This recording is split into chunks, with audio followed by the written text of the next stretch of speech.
नमस्कार दोस्तों, कैसे हो आप सब। आशा करती हूँ आप लोग ठीक होंगे। आज सुनाएंगे मजेदार चुटकुला कहरवा नाच गीत। सुनिएगा और बताइएगा कैसा लगा। आखिरी में सुनना, आखिरी तक सुनना। और दोस्तों सृष्टि मेरी भाभी है और मैं इनकी ननद हूँ छोटी। ये बड़ी ननद है और मेरी भाभी देखिए इस वीडियो में मेरी भाभी बनी है सृष्टि। और देखिए अपने दिल की बात कहने वाली है मुझसे। मैं इनकी ननद हूँ तो मुझी से कहेंगी। और देखिए क्या कहती हैं। दिल थाम के बैठ जाइए और बहुत तगड़ा कहेंगी। आप लोग सुनिएगा क्या क्या इनके दिल में आज है अपने पिया के लिए, अपने सजनवा के लिए। तो देर न करते हुए चलिए सुनाते हैं ये मजेदार बढ़िया से एकदम झकास गीत है। तो चलिए सुनाते हैं। सृष्टि के लिए बतावा मोरी ननदी सैया मिले न बोलवा न कौनो के लिए बतावा मोरी ननदी सैया मिले न बोलवा माया रे दलिया में ननवा चटक कई दा भौजी गर जाऊ पारे भैया बोली है ना।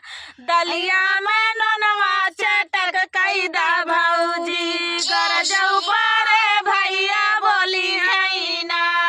जिय के जेवाई के चला गया नारी तब ना बोलैया नारी ना। रे गइये खिया के चलल गबे मनवा तब ना बोलैया नारी ना। कवनो या किलिया बतावा मोरी ननदी सैया मिले ना बोलवा ना। रे कवनो या किलिया बतावा मोरी ननदी सैया मिले ना बोलवा ना। रे लोटवा के पनिया गरम कई दा भौजी गर जाऊ पारे भैया बोली है ना। रे लोटवा के पनिया गरम कई दा भौजी गर जाऊ पारे भैया बोली है ना। अरे घुट के घुटाई के चला गया नारी तब ना बोलैया नारी ना। रे घुट के घुटाई के चल गबे मनवा तब ना बोलैया नारी ना।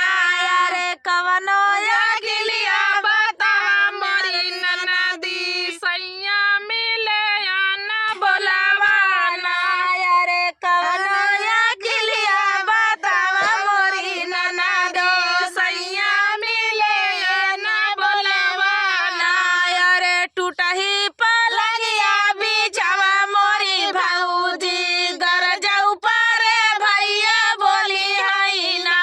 अरे टूटही पलंगिया बिछवा मोरी भौजी गर जाऊ पारे भैया बोली है ना।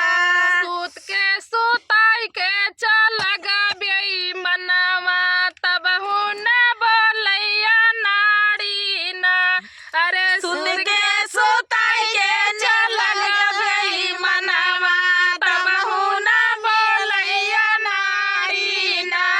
रे कवनो के लिए बतावा मोरी ननदी सैया मिले न बोलवा ना। रे बिरना बोलाई के चली जा तू नहीं हरवा गर जाऊ पारे भैया बोली है ना। अरे बिरना बोलाई के चली जा तू नहीं हरवा गर जाऊ पारे भैया बोली है ना। अरे दोपहरिया कहाँ जाबू मोरी धनिया गोरी बदन घुमलई है ना। रे जेठ दोपहरिया कहाँ जाबू धनिया गोरी बदन घुमलई है ना।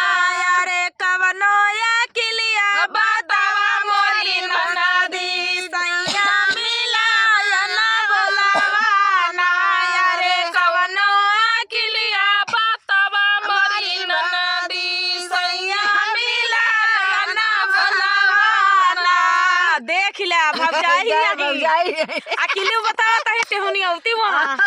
अरे हम कहता है सामने है हमारा जाई नोक झोंक आप सभी को कैसा लगा कमेंट में जरूर बताना। उम्मीद है आप सभी को बहुत ही आनंद आया होगा। और इसी तरह के गीत रेखा विजय ब्लॉग पे पड़े हुए हैं, सृष्टि लोकगीत पर भी पड़े हुए हैं और गाने का सफर लोकगीत पर भी पड़े हुए हैं। आप लोग जाइए, विजिट